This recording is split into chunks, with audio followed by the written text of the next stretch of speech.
everyone. Welcome to a reading and conversation on poetry and home in diaspora. I'm your host, Eileen Casanero, Poet Laureate of San Mateo County in California. The word diaspora derives from a Greek term meaning dispersion and refers to populations which originated from the same place but dispersed to different locations.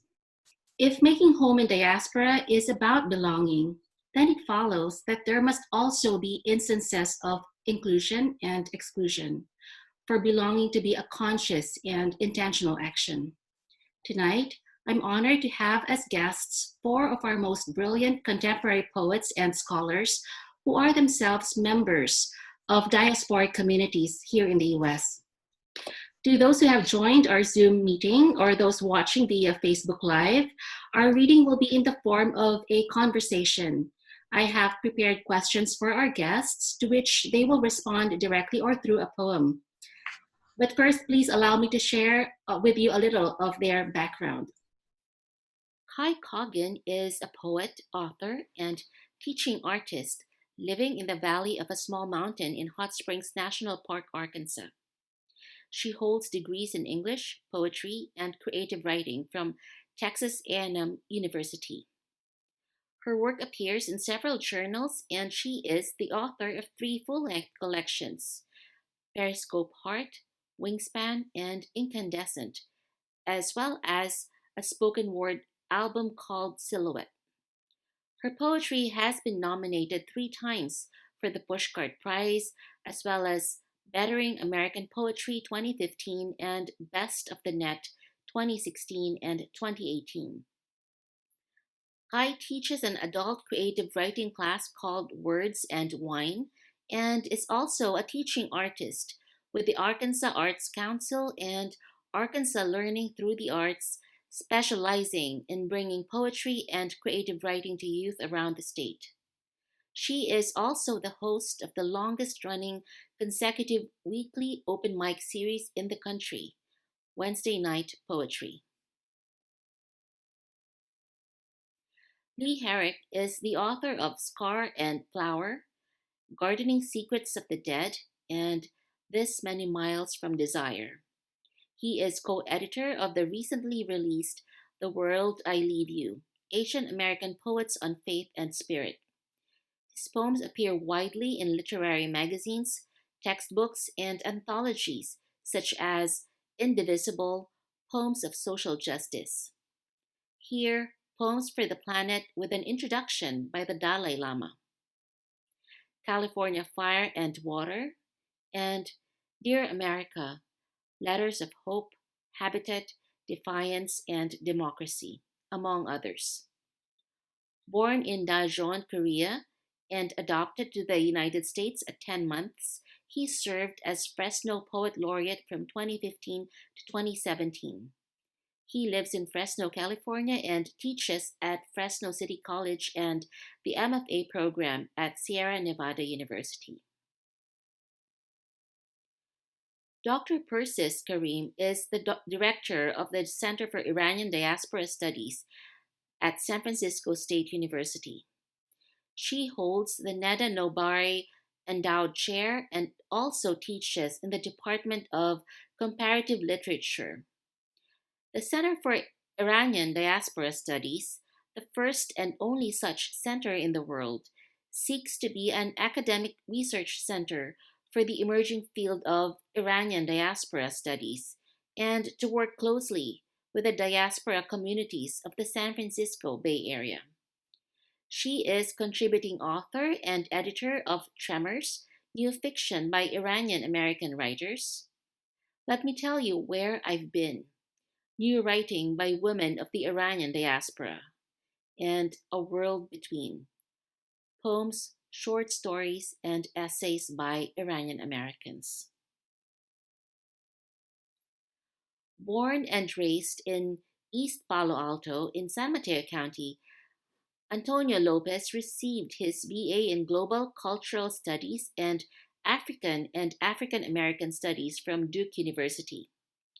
He's received scholarships to attend the Community of Writers at Squaw Valley, Tin House, the Vermont Studio Center, and Bread Loaf.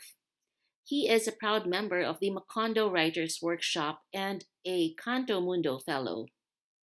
He received his master's in fine arts for poetry at Rutgers, New York. As a 2018 Marshall Scholar, he received a master's in philosophy in modern Middle Eastern studies at the University of Oxford. In the fall, he will begin a PhD in modern thought and literature at Stanford University. His debut collection, Gentification, was selected by Gregory Pardlow as the winner of the 2019 Levi's Prize in Poetry and will be published through Four-Way Books in September 2021. Welcome Kai Coggin, Lee Herrick, and Persis Karim and Antonio Lopez. The first question I would like to ask each of you is, how would you define home in diaspora? Let's start with Lee. Okay, well, first I wanted to just say thank you, Aileen, for gathering us, and it's really an honor to be with the other readers, and I hope everyone's doing okay, and that my thoughts are with Minneapolis. So with diaspora, just a little bit of context for my approach or view of this is that I was born in Daejeon, Korea, South Korea, sometime in late 1970. And at that time, South Korea was a population of about 32 million people. And there are about 200,000 Korean adoptees or adopted Korean people dispersed throughout the world. And when it comes to children in situations like this, it's often, of course, to friendly, quote, countries. So there's Scandinavian countries and Korean, Canadian adoptees from Australia. And so I look at diaspora through that lens of Korean adoption, migration. I also think of it as diaspora or a home and diaspora of the mind, if you will, that what parts of our psyches or our histories or how we see ourselves and the world, how is that populated, and how can we foster some sense of home and safety within our own minds and our own personal lives. I think of home and diaspora also as country. If we think of home, ideally at least, as a place where we can feel safe, where we can be fully ourselves, where we can take risks and fail and be safe still, even after those risks and those failures. In terms of a country, I think that's something that a lot of people of color or a lot of people who are not of the 0.1% have to navigate and struggle with. So those are some of the ways I see diaspora. And so the poem we're supposed to read a poem along with this short answer. Yes? Yes, please. Okay, so the poem I'm gonna read on this question relates to the adoption I mentioned, and it's called How Music Stays in the Body.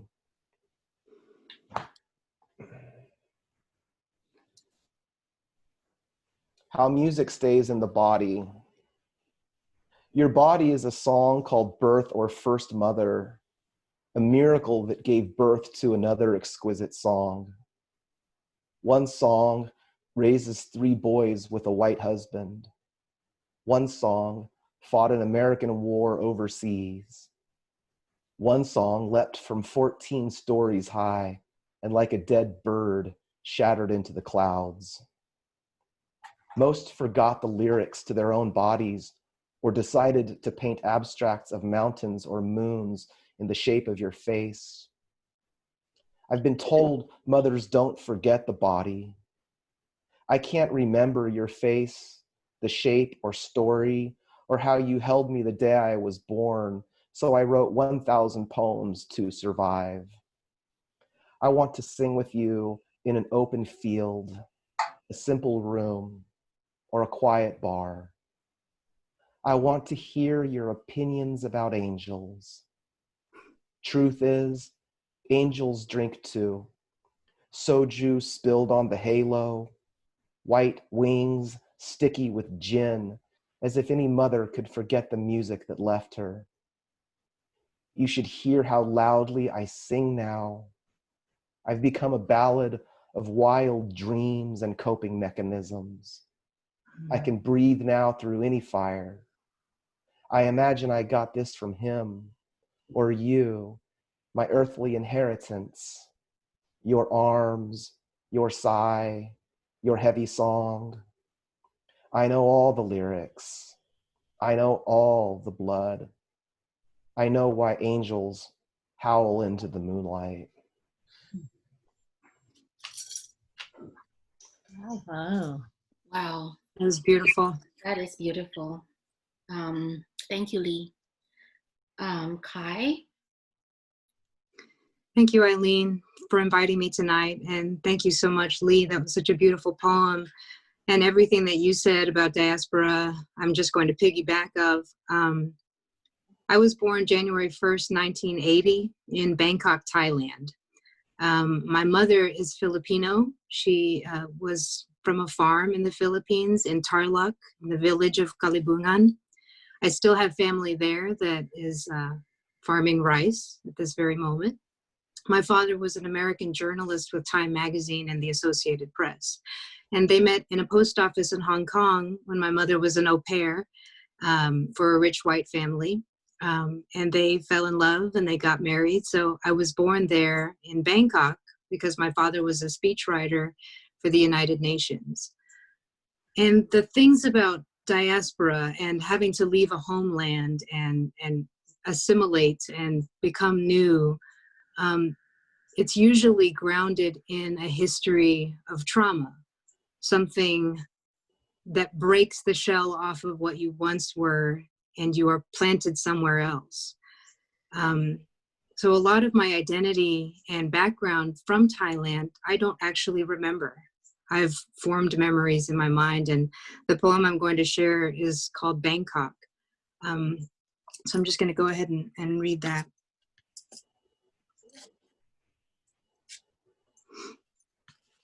Now, the reason I left Bangkok is my parents got a divorce, and so I had to choose at 7 years old who I wanted to go with. If I wanted to go with my mother and my little sister at 7 years old, all the way across the ocean to a place I'd never even heard of, called the United States of America, or if I wanted to stay with my dad and my dog and my friends and ballet classes and all of that life that I had in Bangkok. And so I chose the United States. I chose to stay with my mom, and she was a single mother with 2 little girls. And yeah, that's what this poem is about. It's about crossing the ocean after that decision, and it's called Bangkok. It's from my first book, Periscope Heart. 1. Nothing of Bangkok resounds in my bones. No smells, no sounds, no images etched onto the rice paper of my memory. The passing light of gleaming golden imperial dragon barges gliding down the murky central clong. The dirty river marketplace of softened produce sold from leathered old women in congested tiny boats. The golden barges of the king making waves, rocking the floating fruit huts, souring in the heat. Nothing of this is from my memory. I am putting together pieces as I write and creating a scene in my mind that is dressed like memory. But Bangkok may as well be Alaska, cold in its unremembrance, like I was never ever there, like I was not born at King Chulalongkorn Memorial Hospital on the first day of the year, on the first year of the decade, the first child in a marriage that held desperately to lasting. 2. Trauma does funny things to memory, inserts clouded gray areas, sometimes over whole years, loses connections to colors. But I know from pictures that I wore a different colored gingham print dress to school every day. Monday was green or Tuesday blue. I know for sure Friday was yellow. I always loved the yellow one because the yellow and white blended into sunshine and didn't look so gingham. And Friday was yellow, or Thursday, and my face looked so happy. I can almost smell the rust on those monkey bars, but I don't remember that I could climb them. 3. When Bangkok was ripped out of my 7-year-old hands and my father went away with my country, I dropped all my memories out of a tiny hatch in the airplane headed for America. Just let them slip from my tiny fingers underneath my oversized seat, each one falling through the life preserver, through the cold, cloud-covered metal of the airplane belly, and into the oblivion of sky and the widest ocean I have ever seen, but don't remember seeing.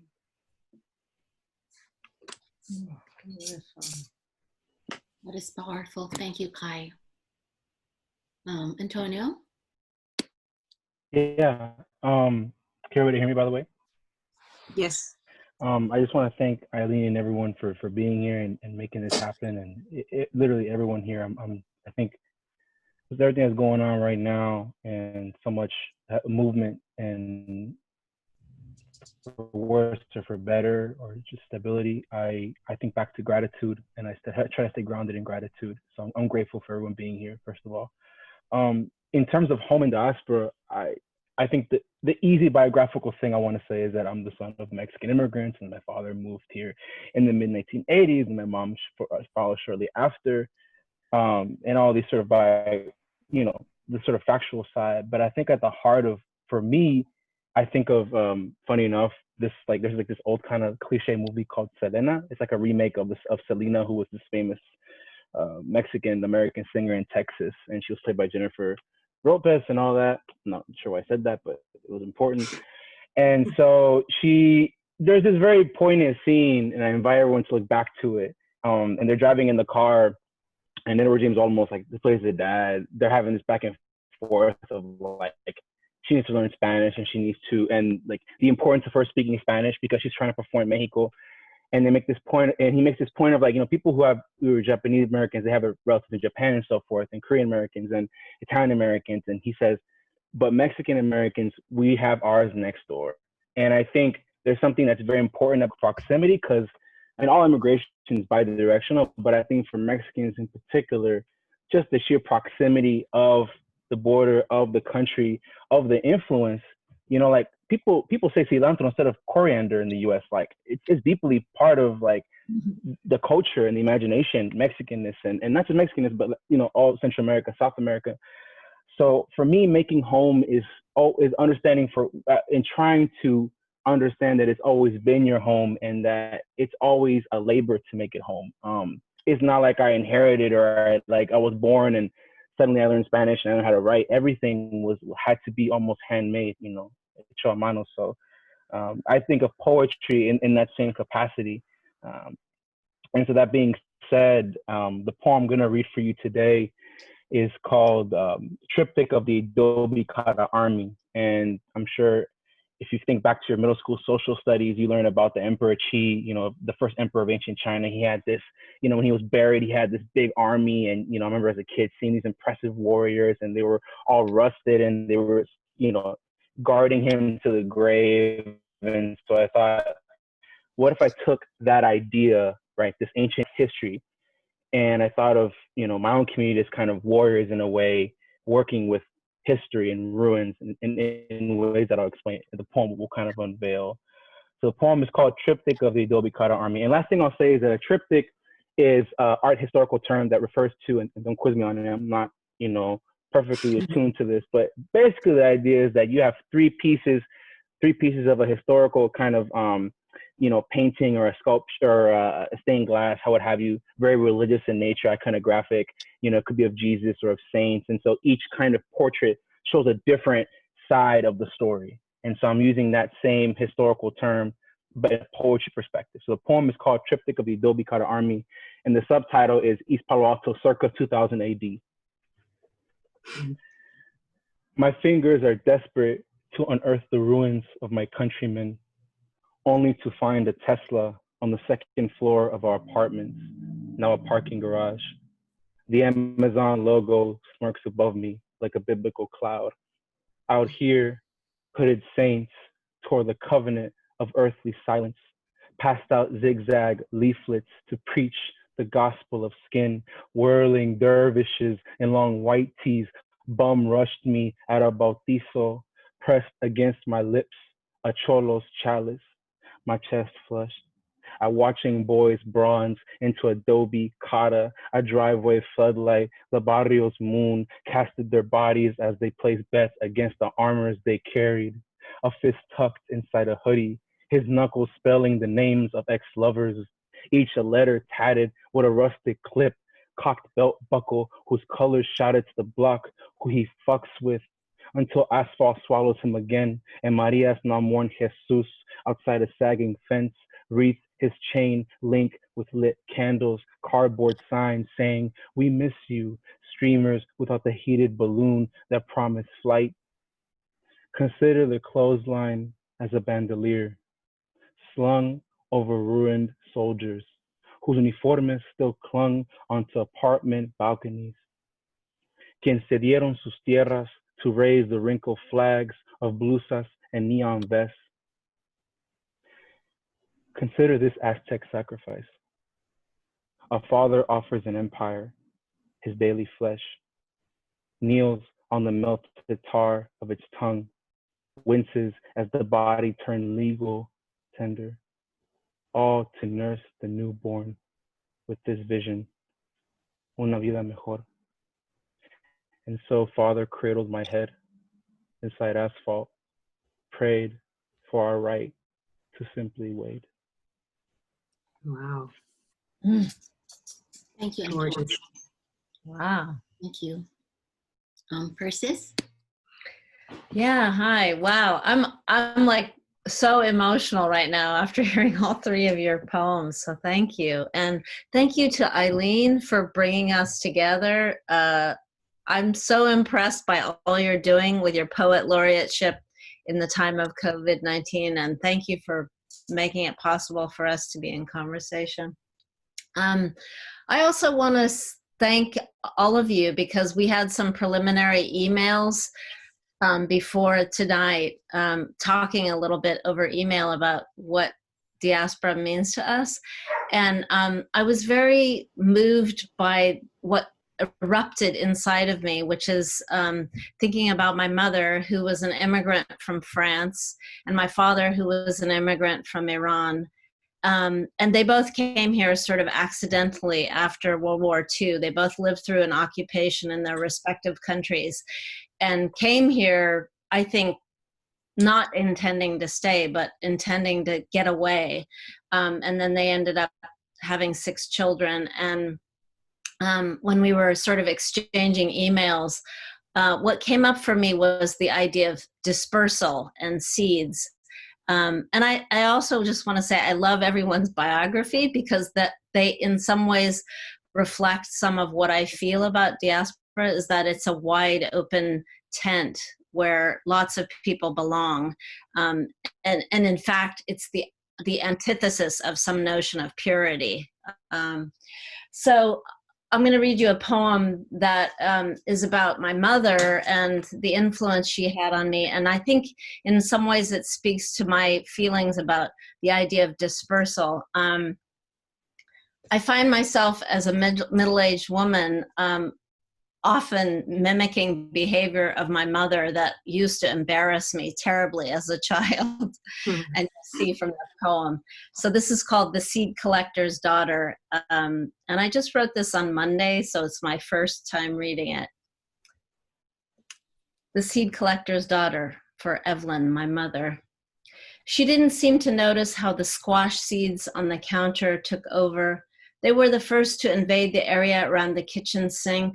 Later, grape, tomato, eggplant seeds, and fava beans found their way onto a cutting board or on a small dish, When we tried to move or discard them, she balked and told us she would move them. Small jars and glasses began to appear, a sprig of thyme, twig of red begonia, elbow of spearmint. She guarded them as if they were her children. Outside, under the madrone that she took as a sapling on a walk in the hills with my father, she built a makeshift nursery. Under the trees' filtered shade, she cultivated seedlings of every sort, annuals, perennials, cuttings of pomegranate, fig, lemon. She had no desire to buy plants. They spoke to her, greeted her as if she were a fairy sent to rescue and cajole them into future seasons. I see now how seeds were a way for her to belong. She was making a home, giving us and them roots, a place to reside. This was her habit, a way to propagate while she inhabited the world. Sometimes walking with her in the neighborhood, we shrank as we passed a neighbor's house where she'd snipped a cutting or crossed their property to pick seeds or pods, lilac, salvia, ceanothus, oak. It mattered not whether they were tree or bush, native or exotic. To her, they all belonged in her garden. Now, I find myself with pockets full of seeds. Last week, red clover. This week, rattlesnake grass. And when the yellow lupin is ready, I'll gather some of those too. Some people think of this as stealing or poor man's gardening, but I think of it as my duty. I remember her holding seeds in her right hand and my palm in her left. Like a bird, she moved through life, crossing time and space, helping to make things come fully alive. She believed in giving plants a place to rest after the exertion of a bloom.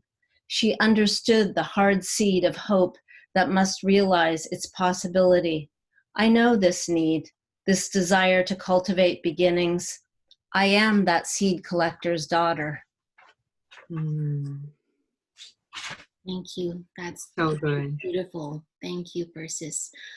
That connects with actually my next question. How do you make the idea of diaspora evolve to become more inclusive? How do you envision community in your work, Kai? First of all, Persis, that poem was so beautiful, and it was just such a good reminder of my mom too, as Filipino mother. She's always collecting seeds and snapping plants and all of that stuff, so it was just very close to home. You can take a girl off the farm, but you can never take the farm out of the girl. But when we arrived here in the United States, we landed in Houston, Texas, in Southwest Houston, and luckily in one of the most diverse areas of Houston. The school district that I grew up in was about 98% Black and Hispanic and others. And so I've always kind of lived among others. And so the idea of inclusion was something that I pretty much grew up in. There was only 2% whites in my entire schooling. I mean, all this school, all of my education, there was a very small white community. And so inclusion was something that I grew up in and something that was very much a part of who I was, that when I left to go to college at Texas A&M, it was very shocking how white it was there. And I was this brown, queer, young, blossoming girl. That's right, I'm queer. That's part of my identity. I'm a lesbian. And so when I went to this very Republican, very conservative white school and joined the military there, the Corps of Cadets, it was very much a breaking again of my identity. So the search for belonging is something that I've always been, trying to do. And so I was actually expelled from that organization after the third year for fraternizing with a woman and violating the don't ask, don't tell policy. So creating a home and creating belonging is something that is very, very deeply personal to me. When I became a high school English teacher, I created the first gay-straight alliance for the entire school district. And it was coincidentally called HOME, and it stood for Helping Others Manifest Equality. So these pieces of identity and heritage and culture that I lost or that I wasn't able to really necessarily cultivate, having an immigrant mother that now is working 3 jobs as a single mother, I wasn't really able to immerse myself in my Filipino heritage or my American heritage, or I forgot about Thailand. And then I also had to be quiet about being a lesbian. So being more inclusive is basically my life's work, what I've done my entire life. So June is going to be Pride Month. So I'm actually going to read a poem about the first time that I kissed a girl. Mm-hmm. And it's from Incandescent. And it's called Her. I might have been 10 when I realized the magnets inside me were spinning toward her. Whoever her was, she was my everything. My longing to be close, my ache to be seen, my dream to be kissed by, touched by, missed by her. Whoever her was, she was my love, and I could not help but be enamored. The feelings did not die down. They grew into silent flowers in my chest until a meadow sprung from my mouth when I spoke, until petals only saying she loves me spilled from my lips and became my words. At that age, I did not have the word gay, did not have the word lesbian, the word queer, just this fear to explain my frame of reference around my undeniable attraction to her. There was always a her. Through the years of my youth, a too far face I could fix my eyes and heart upon, like a star guiding me out of my black hole secret. Never close enough to touch, never close enough to whisper, never close enough to be real in my arms. I was taught those fires would burn me forever, and sin was named after a woman, but I wanted her skin on my mouth so much. The first time I kissed a girl at 17, I might have been a fault line, the way I trembled, the way the earth moved all around our fresh young bodies. I remember her wild curls falling across my face, the way she laughed, the taste of her yes, the ceiling fan spinning rings over our heads. And I may have never returned to earth that day, the way she sent me hovering into the atmosphere with only the fear that this moment might not be real. And these kisses, and her cheek, and her neck, and her shoulder, and her, and her, and her, moving up so close to the wild magnet of me, might just be a fleeting dream. But it wasn't a dream. It was love, real love, my first love, and her name stays with me, folded into my skin, and I can remember her in poem and be right there again. Two budding young flowers opening to each other's fingers, how the memories linger after 20 years. She's married now, has two beautiful children. We don't speak, and I like to think it is because there is still a part of her that remembers how I trembled. And to no fault of hers or mine, love sometimes makes strangers out of lovers. But I can write her into a poem and thank her always for being real. So gorgeous, just gorgeous. Thank you, Kai. Thank you. It's a big part of my identity that I've been searching for. So thank you for giving me space to share that. Thank you so much. Lee? No, I'm just sort of basking still in that poem. That was wonderful, Kai. Yeah, so how do we make the idea of diaspora more inclusive? I think I've still got so much of what Kai said on my mind about her upbringing and those early years of formation. And one of the main experiences I had with this is, as a transnational or transracial adoptee, I would experience all sorts of racism out in the world or at school. And my experience is different than other people of color. And this is not to play oppression Olympics or anything like that, but just to note a distinction is that many, or maybe even most people of color, when they go home, they are among other people who look and maybe feel like them. and can therefore understand and discuss and process and all of that together. So most adoptees are adopted into white families, which was my case. And so inclusivity was not something I was really thinking of early on. I mean, this was probably well after college, where maybe taking good literature classes or learning from good professors about the world, but also about myself. And so as I moved on a bit to get to the question about inclusivity, I mean, I think one thing is that in any community, literary, academic, business, our cities or towns, is to not wait. In other words, not wait for people to join, you know.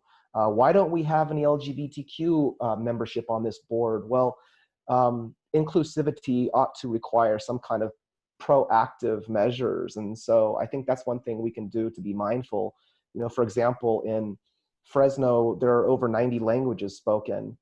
You know, Kai goes out and creates a club and so forth. So I think that kind of inclusivity can result a little bit more quickly if we're actively engaged and interested in that. And then the other thing I'll just say quickly is that I think to foster more inclusivity, we can I call it like practicing complexity. I think maybe out of necessity, when a group experiences diaspora, it's usually for one of maybe 3 or 4 main reasons, and there are probably many, but I think that the main 3 are, say, war, natural disasters, and economic distress, or some kind of economic factors. And so when a group goes to another country, they're understandably going to be very wary, very distressed, and therefore wanting to be with each other, look out for each other. But I think one step beyond that, once hopefully they are okay, meaning they can survive, is that we can look out and continue to foster and encourage and support our own groups while also supporting and working for other groups as well. I don't think it has to be one or the other. Kind of a rising tide lifts all boats kind of a thing. So those are some ways I think about inclusivity, and also to be mindful that by design we are to be divided and conquered. And I think it's helpful if an individual, a group, or an organization is aware of that, lest they become just attacking other groups, while again the 1% laughs and buys more islands and sort of enjoys all of us fighting amongst ourselves. So the poem I'm going to read, I don't know if this is too much of a leap, but it's a little bit of Fresno, a little bit of California, and definitely, at least in my mind, thinking about inclusivity.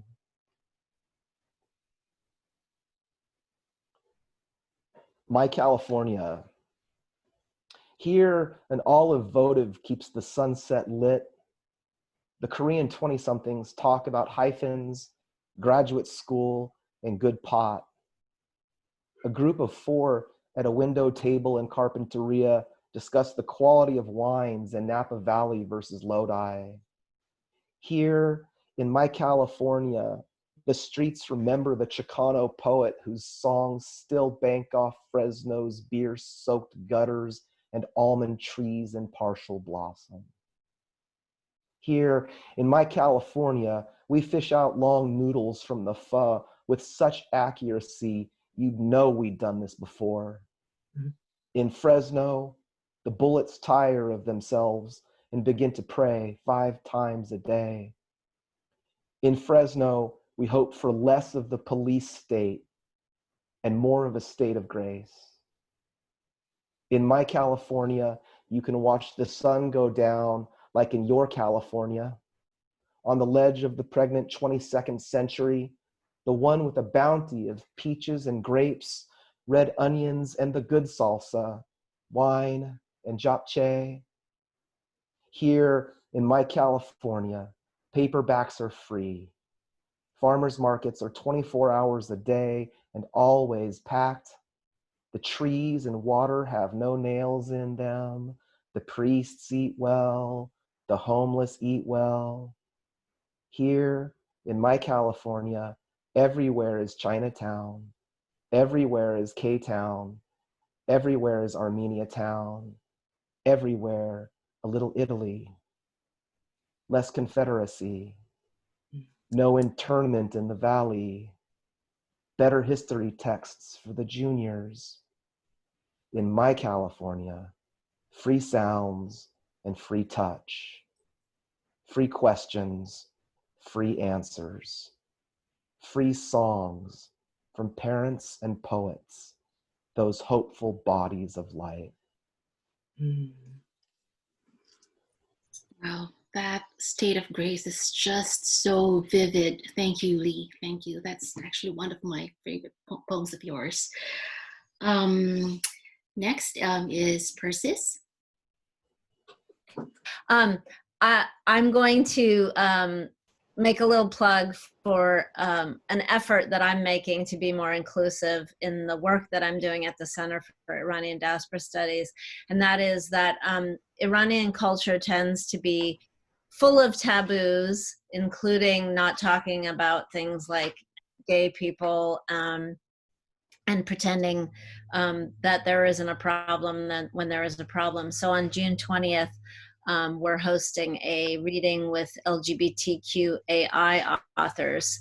So if you're interested in that, I think it's so important to break taboos. And that is one of the things that I feel like a little bit like what you were saying, Lee, is that I sometimes didn't have the language to name my experience as a person who grew up in Walnut Creek with a Iranian father and a French mother, and there was no Iranian community. But there was ways in which I felt like I was being asked to assimilate and conform. And so one of the things that was really apparent to me was that there was a notion of beauty both externally in my world, which was that I was not blue-eyed and blonde like most of my contemporaries in Walnut Creek. So I felt out of place, awkward, as if I didn't belong. But there was also a culture of beauty and aesthetics within my larger extended Iranian family. And one of the things that women seemed to bring with them was the culture of nose jobs. And so I was very aware of it as a child. Iranians had been exposed to to American cinema and American culture, American beauty products in the 60s and 70s. And then when my extended Iranian female members were coming to the United States, I noticed that people were getting their noses fixed. So I wrote this poem in part because I was aware that I didn't belong to either culture very comfortably. So it's called In Praise of Big Noses. And I recently read the essay that this poem belongs to, and the moderator just suddenly made it so crystal clear to me that there's a way in which people bring their cultures of assimilation, even when they come from other places. They try and get everybody else to belong to that culture of assimilation. And it can be very painful, especially for younger people. So this is called In Praise of Big Noses. I am the only one of 4 sisters who hasn't gone under the knife. I resisted the pleas of my aunt and sisters to become more beautiful, more you. I've kept my stately proboscis intact, choosing not to excise its grandeur. It suits me, I suppose, evidence of my father, those people who live in the drier, hotter climes of the Mediterranean, in high desert plateaus, cooling themselves with nasothermoregulation. My old Jewish boyfriend used to say, "How do the Goyim breathe from those things anyway?" On my wedding day, my husband, also Jewish and rather plentiful in that region of his face, completed his vows by saying, "There is no guarantee in love, but of this I am certain. If we have a child, he or she will have a really big nose." When I nuzzle him with mine, he pulls back his face at the coldness of its tip. Contrary to popular belief, the nose is not merely cosmetic. It can gauge temperature beyond the body. And that's another thing I've realized about the nose, that smell is an underrated gift, an underrated sense, perhaps a gift. Imagine the possibilities for amplification. Aromas of jasmine, apple pie, saffron, lemon, rose might grow more intense depending on the height and angle of that fleshy mound. I admit to having no scientific evidence for this, but I do wonder what happens when a person alters the things with which they are born. Whole industries were born from Iranian women watching blonde, petite-nosed movie stars who made them forget their own striking beauty took thousands of years, only to be undone by someone who decided that hairless, plucked, tucked, sliced, nipped, and trimmed were loveliest of all. I like to think of the nose as great art waiting to be discovered, like large-nosed kings depicted on the sides of temples, on papyrus, on caves, in colorful Mayan pictographs like Popol Vuh. Noses were signs of nobility and prowess. Any king with a puny one might have been thought of as small and impotent. These days, I get a steady stream of emails offering penis enlargement, but that's hidden, visible only in bedroom interludes. The nose is the public display of one's endowments, the relief map of a human face. I study people's noses in order to read their origins, to situate my gaze, to find how far out in the world they really are. So even though it's the aesthetics of the nose and the face, it's sort of how we, I think, have to navigate the bodies in which we are born, and all the messaging that we get, I think, around what's culturally acceptable. And my interest in sort of the idea of diaspora is to make sure that people who are gay or straight or big-nosed or small-nosed all feel that there's a place for them in something called, for example, the Iranian diaspora. Because I think as a child, I was acutely aware of all the ways I didn't belong. Me too. I can definitely relate. Thank you, Persis. Antonio, what's your take? Yeah, so first of all, Persis, I love that poem that you just read, because, you know, I think what poetry teaches you is to slow down and also to revisit. And I think really meditating on a nose as a microcosm of all these conversations, I think that's poetry at its best, because it looks at the smallest and says, actually, this is not small, but this is like a microcosm of all these things we're talking about. But I'm not trying to sound like a craft lecture. I'm just saying I really appreciate the poem and what it's doing and the history that it's, unfolding for us. That being said, for the question, yeah, I think a lot about that phrase, inclusivity, and, when I started hearing it, and it really wasn't until, well, I guess let me backtrack. Being from East Palo Alto, first of all, we're 30,000 people. We're 2.5 square miles. We're in the Mid-Peninsula, and I think all these things are important because East Palo Alto represents another narrative of the Silicon Valley. And as a matter of fact, most people around here don't even refer to this area as Silicon Valley, refer to it as the Bay Area. So, you really have almost like a Charles Dickens style narrative where, you have Black African Americans, you have Latinos who move in the 80s like my father did, you have Asian Americans, you have the most specific honors outside of Hawaii, if I'm not mistaken. It's the era of fake news, so who knows? But I think I remember reading that somewhere. But we have a tremendous, level of different populations. And I think what that did for me from a very young age is give me a radical sense of what home is. And also kids in middle school, like, you're learning language. Language is so fluid. You exchange cuss words, you exchange diets, you exchange music, especially music. And I think I'm very much a product of my environment in that respect, everywhere from what I talk to, my tastes are musically and so forth. So I think that, all that being said, like, inclusivity, if you want to debunk that, you have to first check, like, okay, but what are these people being included into?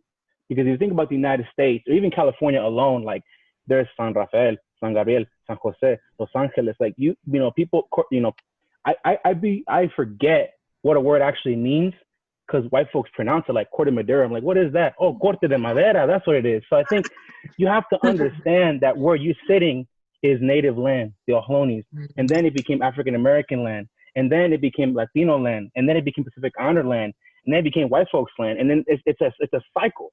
You know, this is always changing, and we're just products of this moment. And I'm not trying to be materialistic about it. There's more. There's other conversations, but I think acknowledging and honoring that space you live, and honoring that with your work, whatever that means to you, I think is the most important thing you can do.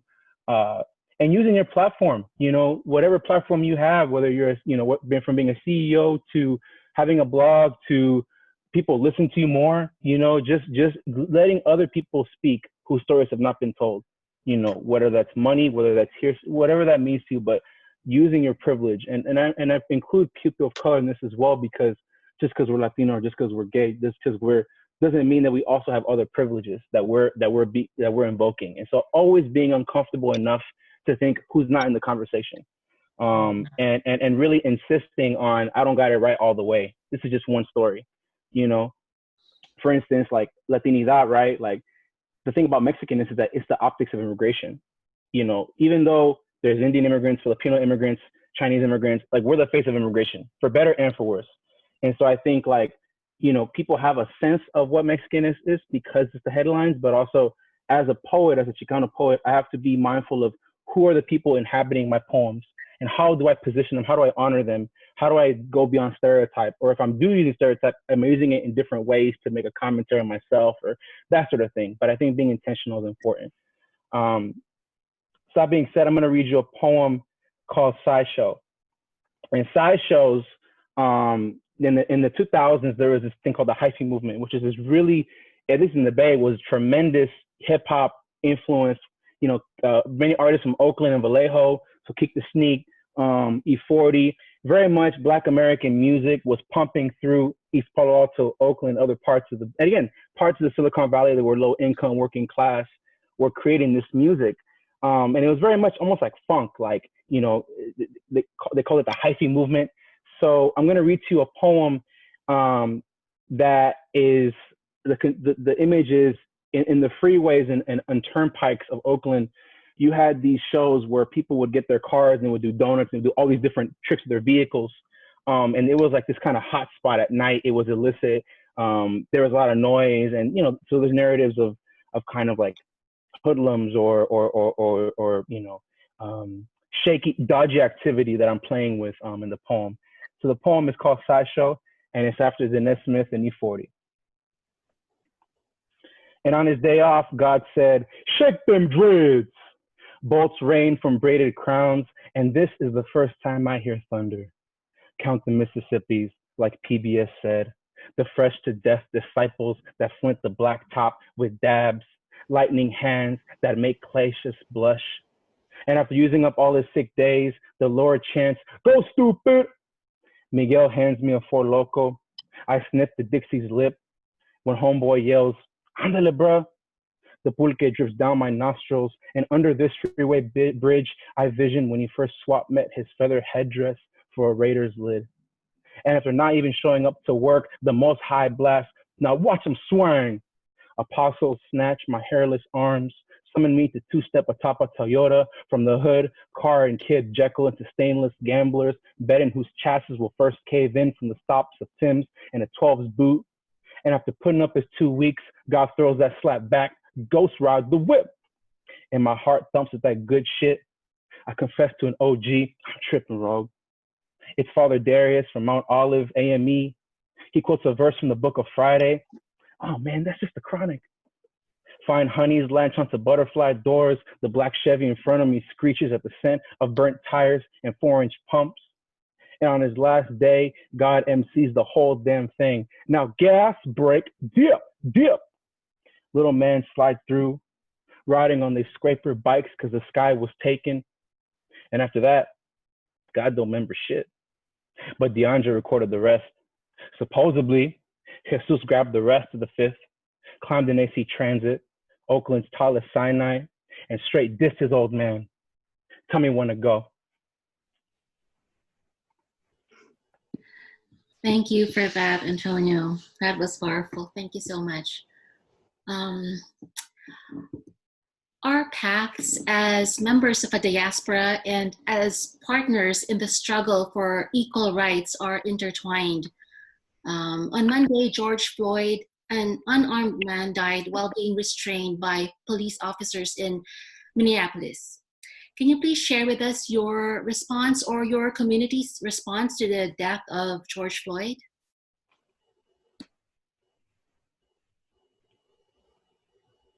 Antonio. Yeah, I just checking. Didn't want to jump in for everybody else. Yeah, I think the first thing I'll say to that is that COVID already made time feel so weird. You know, we lost all our structures, our rhythms, our activities, and that's even the most privileged people, right? We're not even talking about the hundreds of thousands that have died in the US. We haven't even talked about how it exacerbates healthcare. We haven't even talked about how this pandemic has really shown, you know, I mean, there are positive things, right? And I will address that in the moment. But I think when I talk about George Floyd, when I talk about these brothers that have been slain, I think about how none of this is even new. I think in my most cynical days, I think to myself, like, you know, what's really changed since the days of the civil rights and Dr. King? And there has been a lot, but the cyclical nature of it makes you wonder, like, the only thing that's changed is the cell phone, you know, that people can record it. You know, I watched Dr. King's speech today, like, I Have a Dream. He mentioned police brutality, you know, and iconic moments where, you know, I think of all the times that the Georges that have occurred and all the Minneapolises that have occurred. And I think, you know, as someone who is deeply reverent of the Black tradition, as someone who is trying to be in dialogue and trying to make space for other diasporas, I always think first and foremost, like, I think how we don't got time to grieve, you know, and I'm speaking as someone who's of another heritage, quote unquote. And so I think the first thing I do is I check in with my loved ones. I check in with, you know, my Black friends and neighbors and say, you know, how you feeling in the most polite way, or just saying, not even that, but just saying, you know, I'm sending my love from the Bay. I'm thinking of you, you know, I'm in solidarity, whatever that looks like. I think it's just, I think I'm just numb these days, you know. It's hard to, like, I'm still finishing up my program and it just feels numb to do homework, you know, and I'm trying to struggle with making meaning out of these things. And I think as a poet, like, that's why I come to the pen, you know, because I'm trying to make sense of things. And so I think, that being said, I'm going to share with you a poem that I wrote today, and literally today, because we were given this prompt, and I really do want to write into and for George and George Floyd and all the folks that are struggling in the solidarity uprising in the Midwest. And so this poem is a pontoon. Now, a pontoon is a Malay verse structure. It's just to give you a background, it's a set of quatrains or 4-line stanzas. And what you'll hear in the poem is that the second and fourth line will become the first and third line. So you don't have to, you know, remember that per se, but just know that there will be repetitions in the poem. And that's for various reasons. So this poem is called Pantoum for All the Brothers I'll Bury. And Pantoum is spelled like tomb, P-A-N-T-O-M-E, even though the Pantoum is spelled T-O-U-M-E. So I'm playing with the idea of tomb. And the only thing else you got to know about this poem is that I had to verify this with my, you know, Mexican Catholic family, is that when Christ was crucified, he was given water to wet his lips, right? And many Bibles say either a lance or a spear. In the Latin American Bible version, it uses a what was it again? A caña, so meaning a reed. So you'll hear the word reed in the poem, but the reed is not reed like the reed. It's like reed like the plant. Okay, so that's the only thing I'll say. Pantoum for all the brothers I'll bury.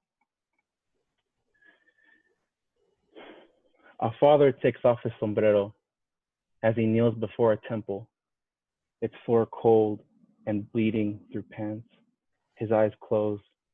Señor, perdona nuestras ofensas. As he kneels before a temple, the woman recording cries out for God, his eyes closed. Father, forgive our offenses. In this version, The son who's refused water. The woman recording cries out for God. A reporter reads her a mic. How do you feel? In this version, the son who's refused water. The crowd waters a wick with kerosene. A reporter reads her a mic. How do you feel? The citizens pray, this is the first and last plague. The crowd waters a wick with kerosene. In this version, may everything burn. Thank you. That was powerful. Thank you. Next, Persis. Well, I thank you for the question and the prompt, and I just felt so angry and restless yesterday, partly because it's hard to know what to do when these murders keep happening, and you feel like it's easy to post something on your social media that is registering your upset and your protest, but it also feels a bit hollow. So I did it, but I have a teenage son, and I was just, telling him how angry I feel. And this morning I called a friend of mine who is Iranian American, who does a lot of social justice advocacy, because your question made me think, what is my community doing? And I'll be honest with you, the Iranian community has, a fair amount of wealth and a fair amount of position, but they often don't see themselves in solidarity with other communities of color. In fact, they have their own myths of being, not people of color. But that's changed as, first of all, under Trump, the Muslim ban and the sort of vilification of Iran, the renewed vilification of Iran, has made people more, I think, sensitized, especially after 9/11, to the kind of hatred of all brown people, especially Middle Eastern people, including Iranians. So I called my friend and I just said, should we do something? Is there something we can do? And, one of the biggest problems is that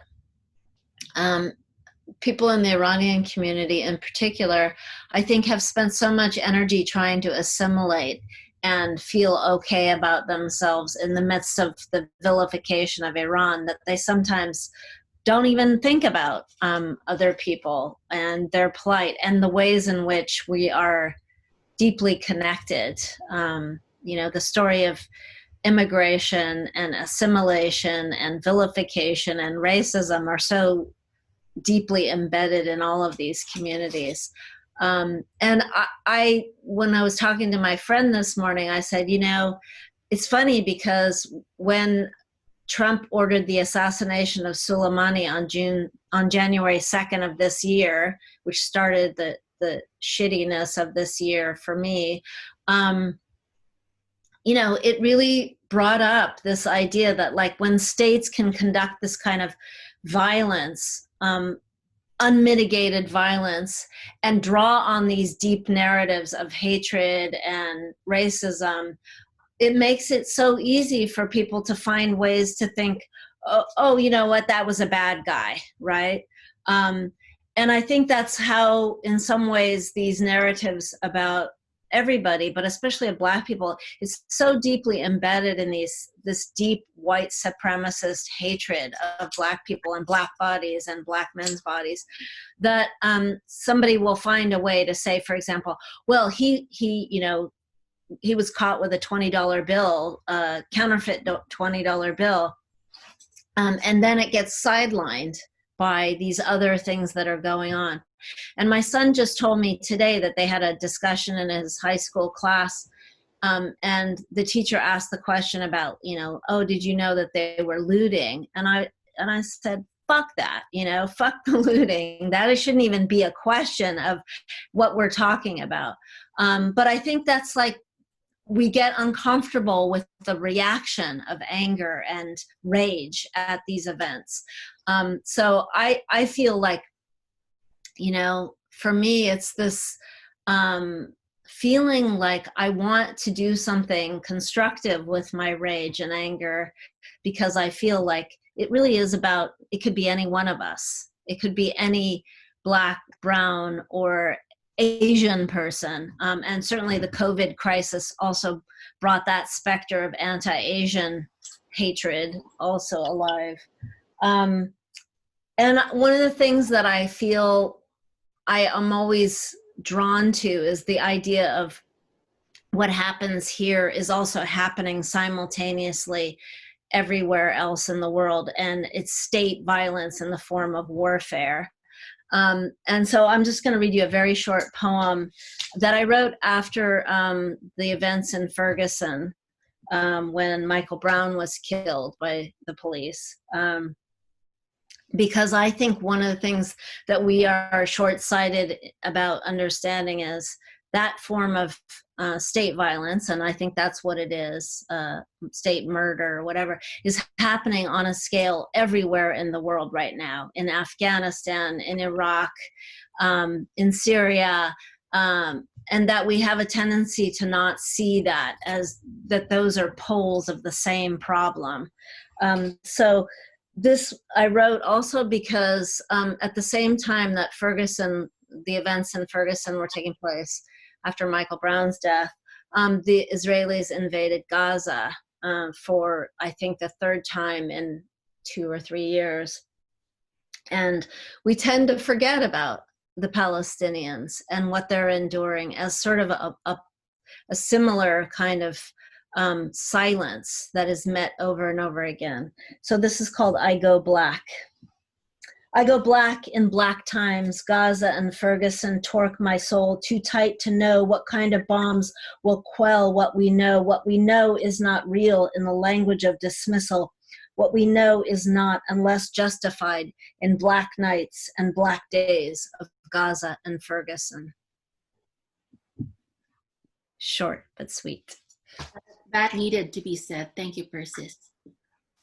Lee? Yeah, I'm going to try to keep, I have a lot to say, like I think everybody, I'm going to try to keep it somewhat succinct, in that it was sickening, vile, murderous.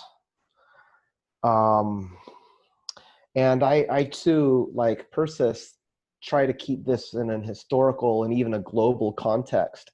But at least domestically, I was 21 years old in 1991, way before cell phone cameras or social media or even cell phones for the mainstream for the most part. And in March, I think it was, that was when 4 police officers were actually filmed beating the living hell out of Rodney King. And it was the first time it had ever been filmed. Of course, people knew that it had happened, but this was supposed to be the thing that would tip the course of history. And if anything, I think, and those 4 officers, 3 were acquitted, and 1 was also acquitted, but on a sort of a legal technicality. But I remember thinking that guilt or innocence, or even who is charged, often has very little to do with video or what we see. And I'm glad the woman recorded it, and I hope I know she's been traumatized, to say the least, and I know it will probably be helpful, but guilt is in court. And so I got kind of jaded and hardened early in college, and began to study it a lot. And I see it kind of in these 30-year cycles, where 1965, the Watts riots, 1992, the LA riots after Rodney King, and here we are with Minneapolis, or portions of Minneapolis burning. It's sickening. I also take this in the context of a country where 9 of our first 11 presidents, I bore my students with these numbers and these facts, and they can draw whatever conclusions they want, but I think they need to know some basic facts about American history. And here are a couple I like to share with them. And one of them is that 9 of our first 11 US presidents owned slaves. We went to war over slavery, and a whole side, the Confederacy, right, whose flag people mistakenly say symbolizes rebellion. I say, no, this was people who wanted slavery. So it's kind of in our fabric, I think.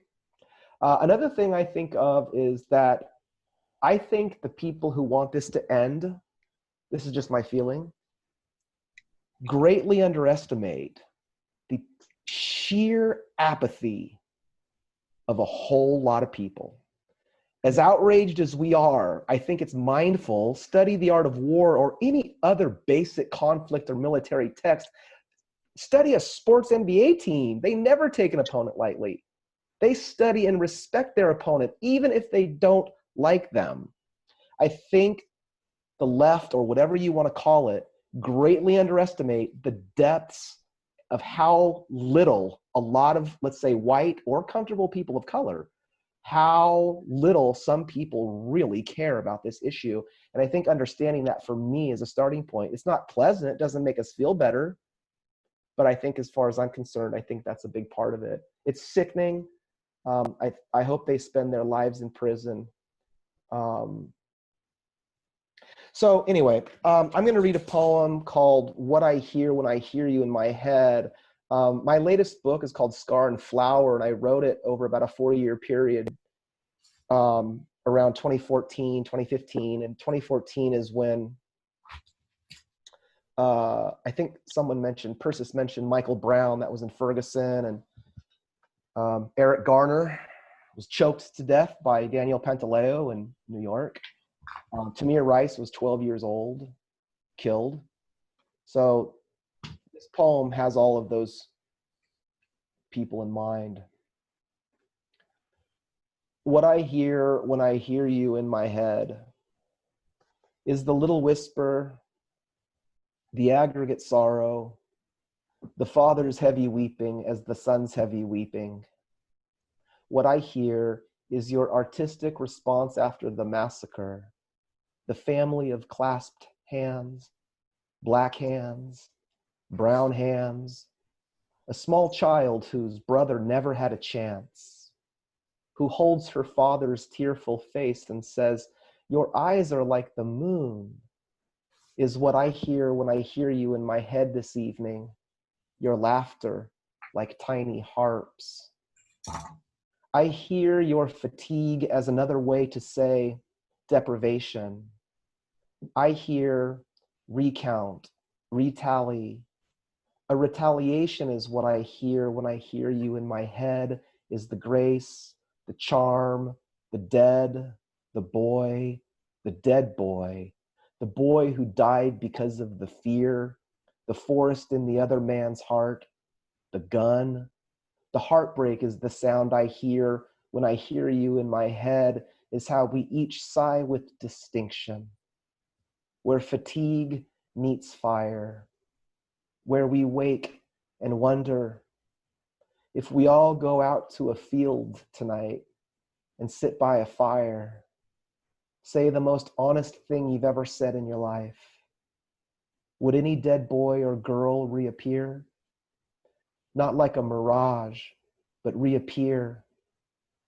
Not like a voice in my head, but a body in this room, with flesh and bones, with his big smile and orange blossoms in his billowing hair. Wow, beautiful. The most honest thing. Thank you. Thank you, Lee.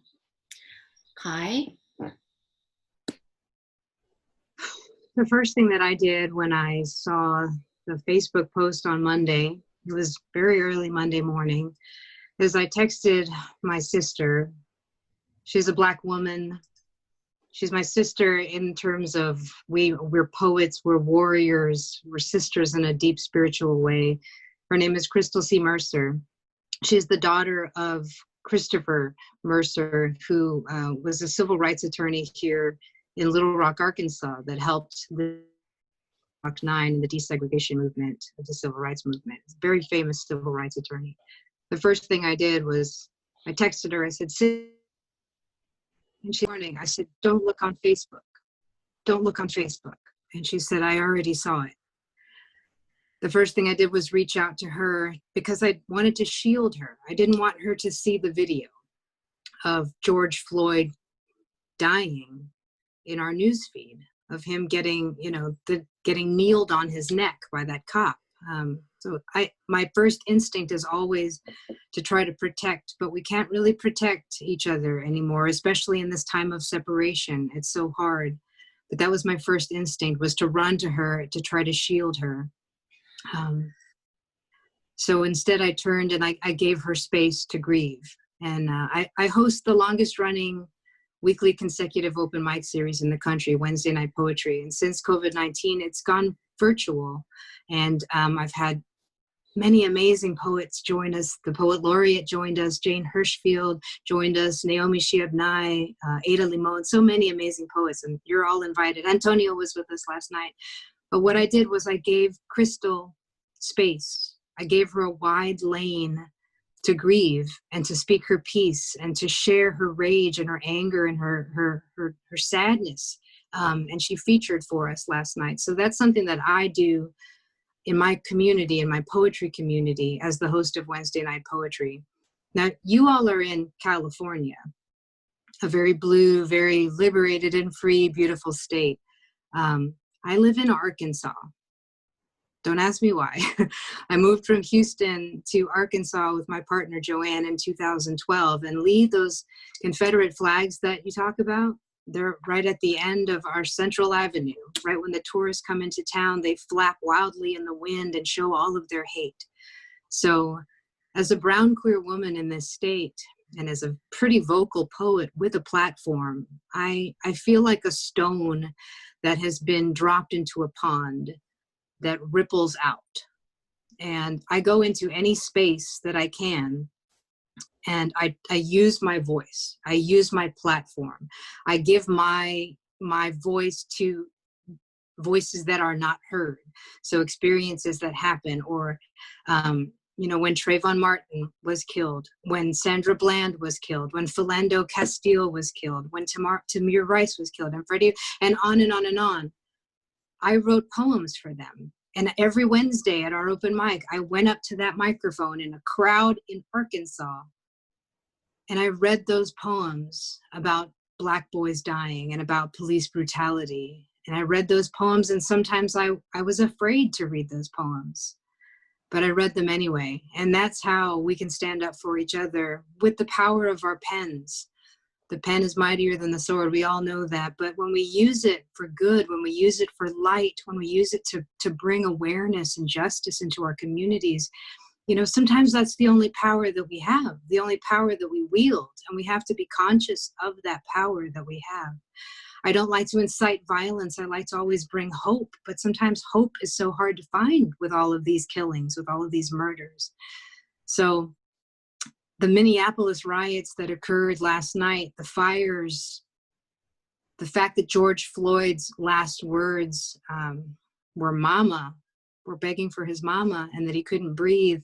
I went back, like I said, I've written poems for almost all of them that we've lost since I started full-time poetry writing, in 2015. But I'm gonna read a poem from Michael Brown that I wrote in 2016 or 15, I think.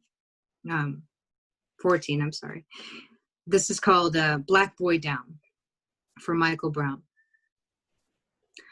I already wrote this poem, Black Boy Down.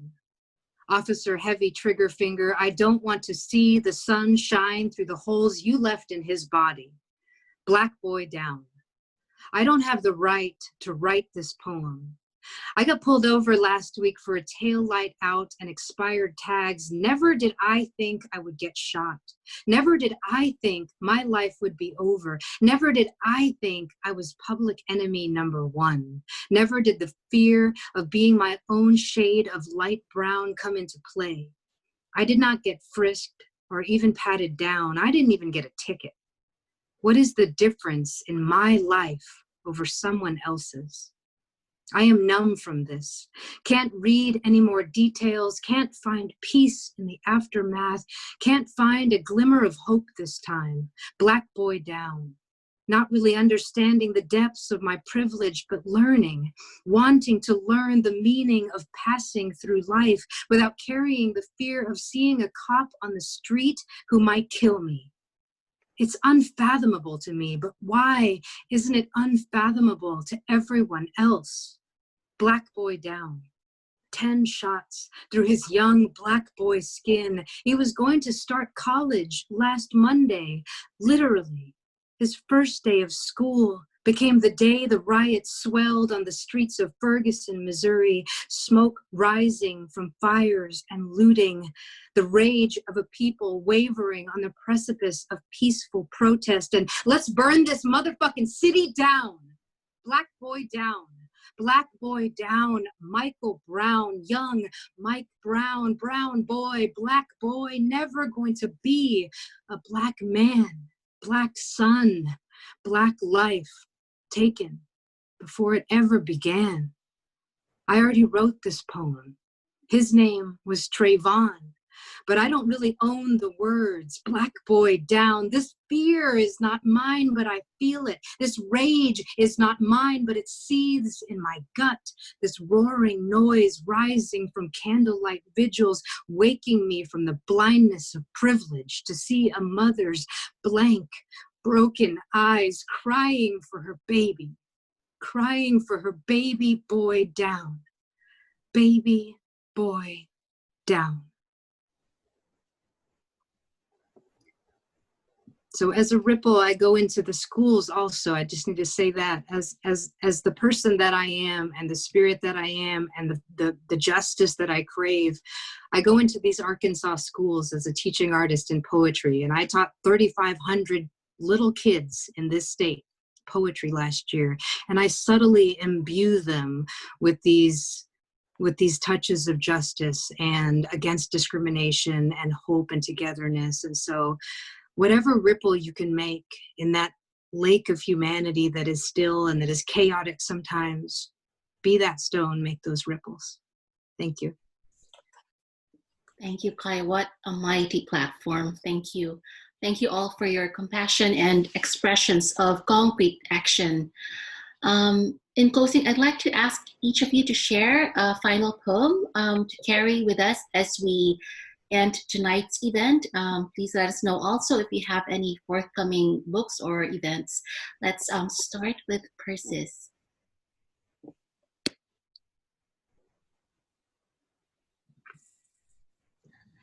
Because my friend Bo is with us tonight, I want to give a little shout out to him.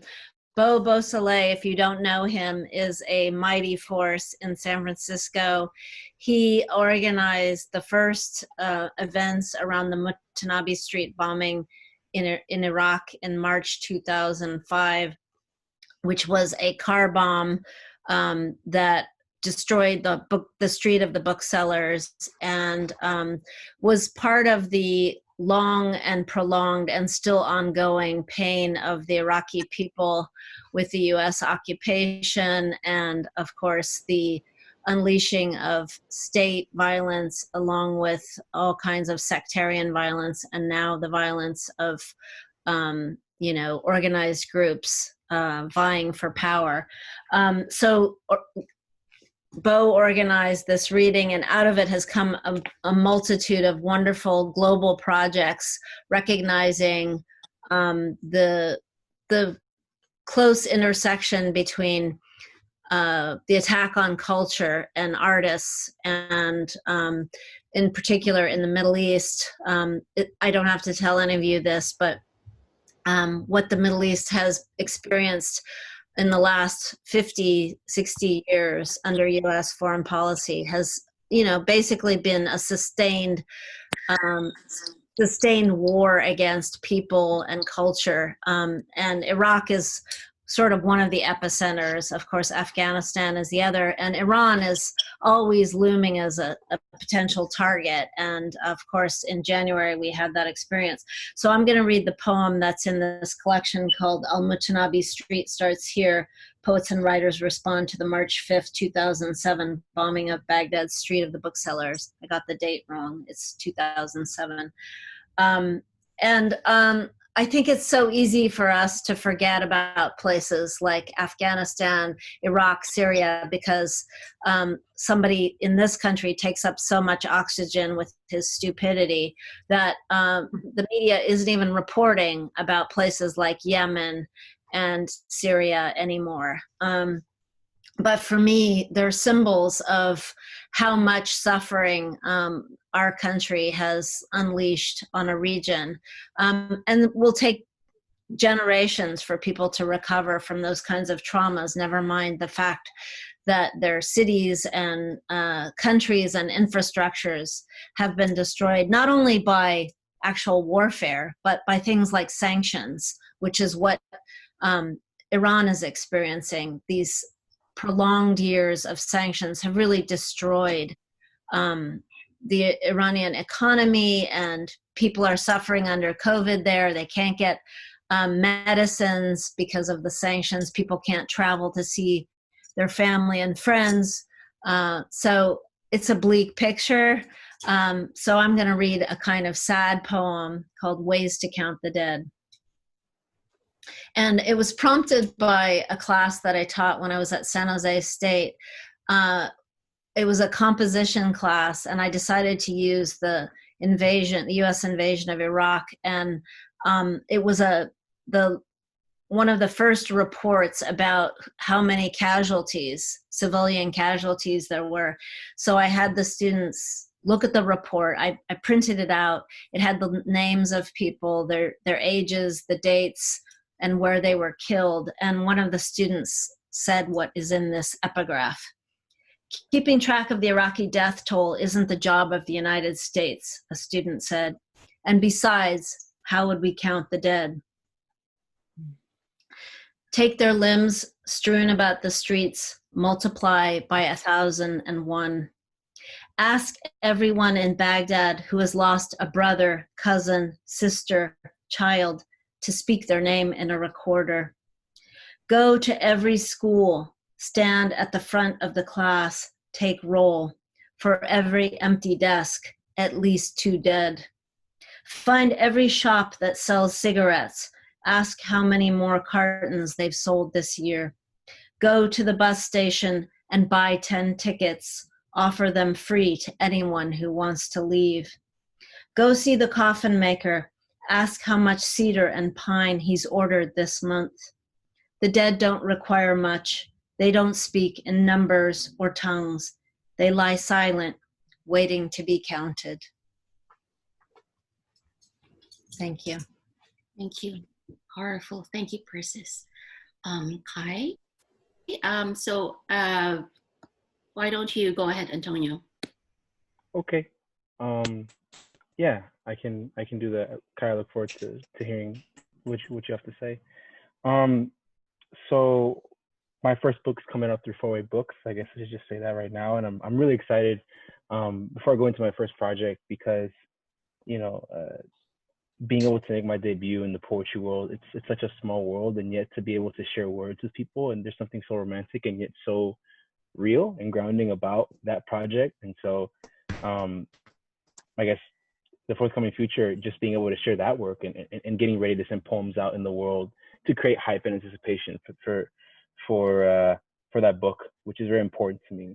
And just to give you a rundown about the book, it's basically about East Palo Alto and the history of gentrification, but playing with the idea of the academic syllabus and this conceit of teaching someone, but instead of teaching a city, I'm teaching myself moving through that city, and the different encounters I've had with populations, with people, with academia in particular, and the kind of violence the specific kind of violence I've had through academia.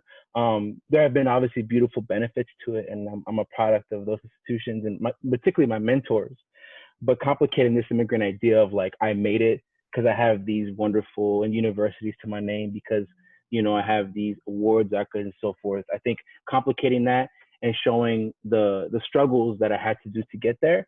But more importantly, just say it's hard for first generation students because we're starting from scratch, because we're trying to not only learn the actual material, but then figure out what does it mean for me to be this first in my family to do that? How can I work with those, very sublime tools? So the first book is very much wrestling and using, really working with grief, and a particular kind of grief that is tokenism, and meaning like being the only in a class, or being called for a panel and you're the Latino, right? Or transiting your struggles and expecting, almost making a pornography of your struggles in a way, through scholarship essays, through scholarship preps, and so I think unlearning all of that toxic environment for me, that was the first book.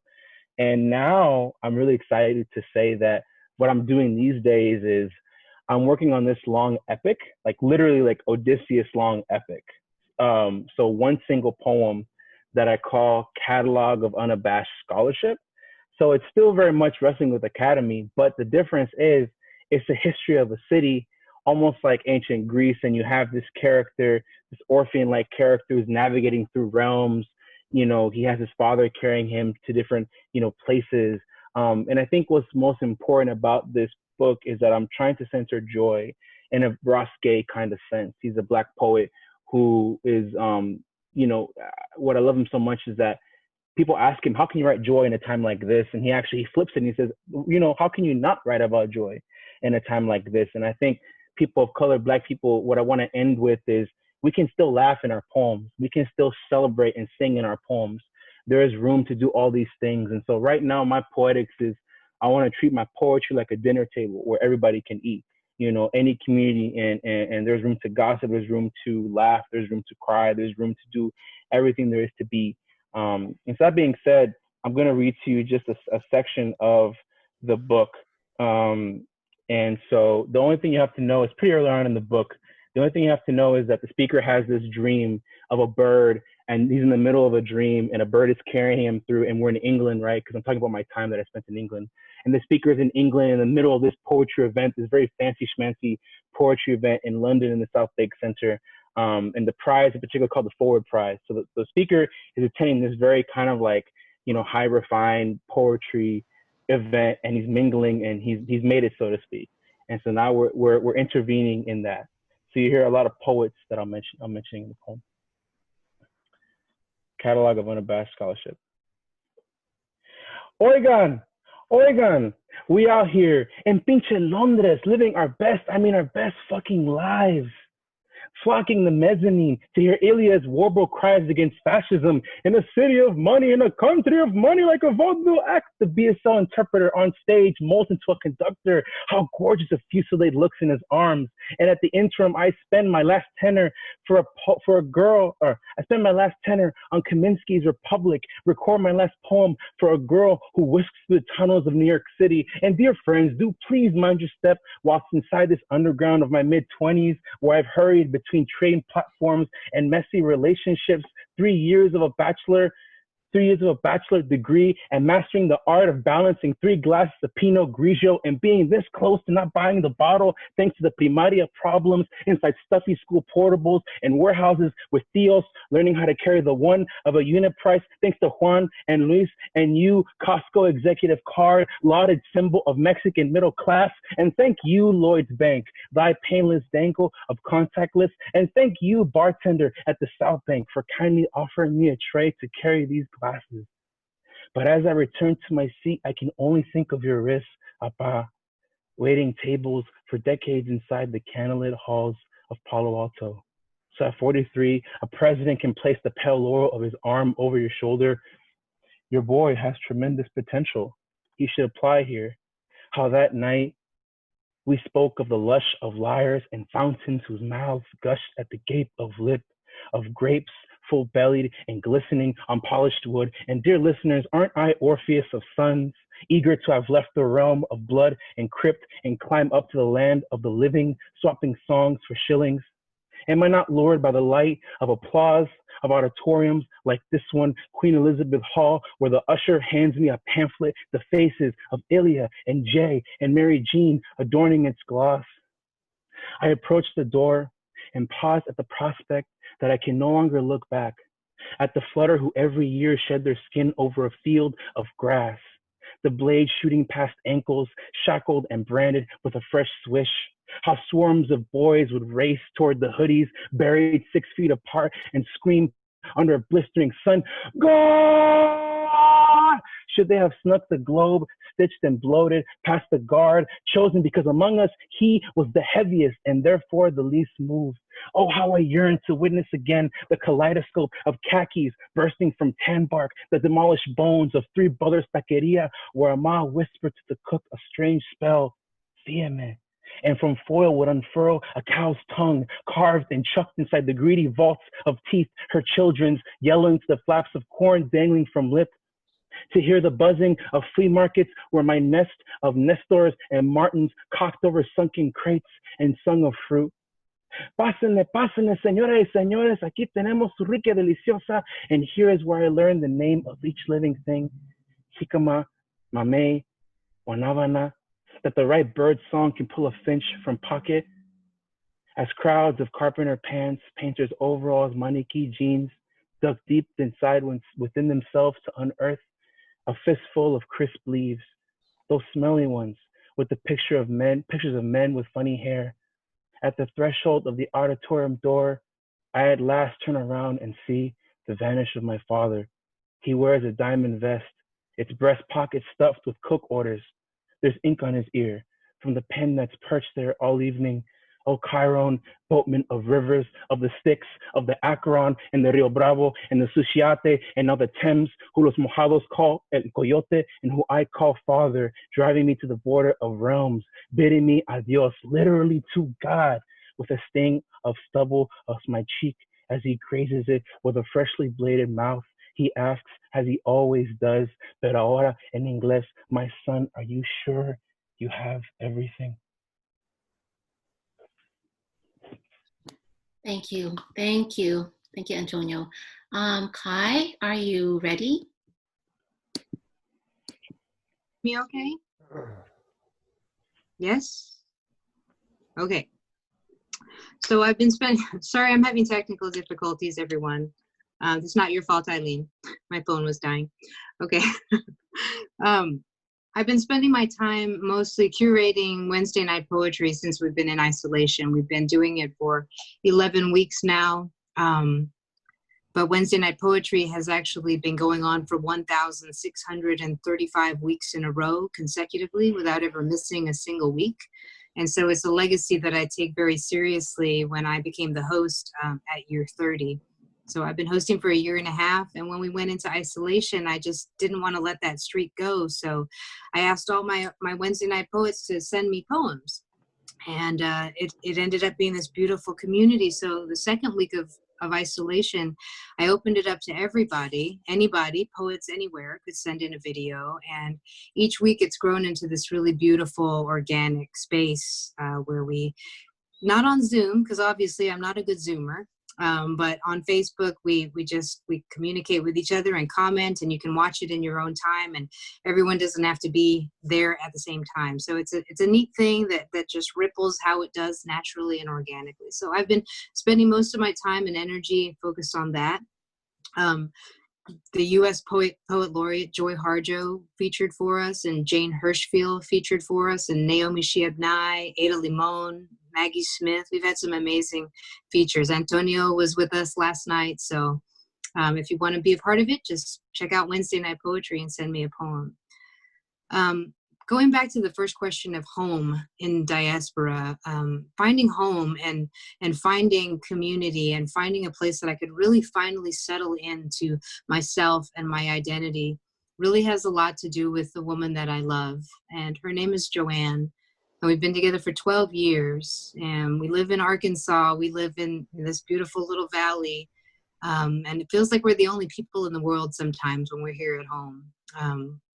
And so I'm going to read a poem about our life together, about the nature and the world that we've created together. She's a master naturalist, and she lets me completely be myself, and she supports my art, but she doesn't, she gives me a wide lane to grow and to blossom. And she's really cultivated my spirit since the day that I met her. So with all of the different identities that I call as parts of myself, she's really helped me accept and become and flourish into the woman that I am today. And so I'm going to finish this poem, this reading, with a poem that's called "She Made Our Home a Wildlife Sanctuary."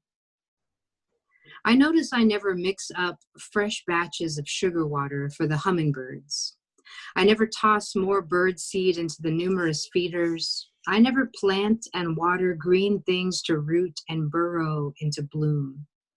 It is her toil to be in the soil like that, for her hands to sprinkle sunflower and stir sweet nectar, a different stage in life, a different scope on creation.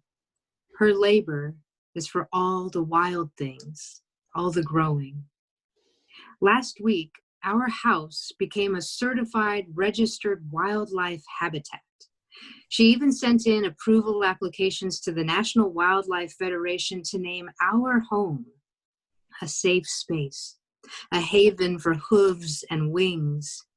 We had to have food, a water source, trees for cover, places to raise young, other requirements that I don't even know because she applied and I didn't, to make our house a sanctuary for the untamed, a forest refuge for the feral.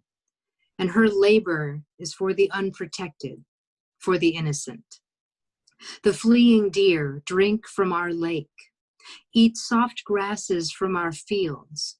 Fawn peek through morning mist, white tails flicker between skinny pines. Purple spray paint on our property border trees say that these acres are safe from hunters. Every migrating species of bird passes through the grand central station of her love here, knowing she has the best black oil sunflower, Niger, thistle, bright oranges, and care. Her seeds are always there. The chipmunks have tunneled elaborate underground cities in our orchard of fruit trees. The raccoons and squirrels scurry in the oaks, shaking branches that wave with gratitude. The singing red fox hurls his love songs and croons from a boulder that faces the moon. The 10,000 frog chorus harmonizes with the whippoorwill. Fireflies blink in updrafts. The night is always a symphony. The government even sent a metal sign that she nailed gently to the front of our house, a black bear in a ranger hat and the words, "Certified Wildlife Habitat." This property is recognized for its commitment to sustainably provide the essential elements for wildlife. See, all the wild, wild things have made this home, have settled into the space our love leaves between leaves, have claimed the paths our feet carve from our forest. We share the air and music and movement of this land, but I must admit, it is all by the labor of her loving hands, this constant gardener, bird feeder, dream builder, queen. My wild, wild life, soul, heart, found refuge and safety and home in her. Lovely. Thank you, Kai. Indeed, every home should be a sanctuary. Thank you so much. Last but not least, please welcome Lee Herrick. Well, this was wonderful. I just want to say thank you so much, Aileen. This has been fantastic, and it's great to commune with all of you. And I'm going to have good energies for all the amazing work you're doing. A first book in the world, a Wednesday night poetry, and the Iranian studies. So I also want to just say a little bit, this might be a bit of a non sequitur, but it's still a trip for me watching people's faces. And Vicky Harvey, who I don't know, you have the warmest face. I just have to say, I'm enjoying watching you listen to these amazing writers. Anyway, what am I doing? So my third book came out in 2019, so most of those events are winding down, but a little bit on that. I'm really excited because I co-edited an anthology that just came out a couple of weeks ago. It's called The World I Leave You, Asian American Poets on Faith and Spirit. And it's got 61 amazing Asian American poets of all backgrounds. And so that's sort of cool. I co-founded a working group, and I'm leading an effort at my college to create a social justice and cultural center. And to make a long story short, we just partnered with a woman who got a $4.1 million grant. So we're happy with our position and hoping that can become a reality. I'm just going to read one relatively short poem with thanks to Aileen. She invited a poem, and I didn't think I could write because I spend most of my time these days watching stupid shows or staring at the birds or eating chips. But I somehow wrote a poem. And so this is with thanks to Aileen. It's called The Birds Outside My Window Sing During a Pandemic. What we need has always been inside of us. For some, a few poets or farmers perhaps, it's always near the surface. Others, it's buried. It was in our original design, though, pre-machine, pre-border, pre-pandemic. I imagine it like the light one might feel through the body before dying. A warm calm, a slow breath, a sweet rush. There is, by every measure, reason for fear, concern, a concert in the balcony of anxiety made of what has also always been inside of us, a kind of knowing that everything could break. But it hasn't quite yet, and probably won't. What I mean to say is, I had a daydream and got lost inside of it. There were dozens of birds for some reason who sounded like they were singing in different accents. Shelter in place, shelter in place. You're made of stars and grace, stars and grace, stars and grace. Thank you, Lee. That was actually one of the most tender poems I've ever read. Thank you for that. What a night of edification, empathy, and community. Kai, Lee, Persis, and Antonio, thank you so much for your time, your gift of words, and the crucial work you do in building bridges of hope and understanding. More power to all of you with love and gratitude. Thank you so much. Good night, everyone. Thank you. Thank you. Thank you so much. Thank you. Thank you so much, Ali. Thank you. Everyone. Stay safe, everyone.